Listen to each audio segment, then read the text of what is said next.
నేను కొణిదెల పవన్ కళ్యాణ్ అనే నేను శాసనం ద్వారా నిర్మితమైన భారత రాజ్యాంగం పట్ల నిజమైన విశ్వాసం విధేయత చూపుతానని, భారతదేశ సార్వభౌమాధికారాన్ని సమగ్రతని కాపాడుతానని, ఆంధ్రప్రదేశ్ రాష్ట్ర మంత్రిగా నా కర్తవ్యాలను శ్రద్ధతో అంతఃకరణ శుద్ధితో నిర్వహిస్తానని, భయం కానీ పక్షపాతం కానీ రాగద్వేషాలు కానీ లేకుండా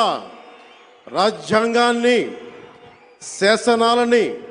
అనుసరించి ప్రజలందరికీ న్యాయం చేకూరుస్తానని దైవ సాక్షిగా ప్రమాణం చేస్తున్నాను.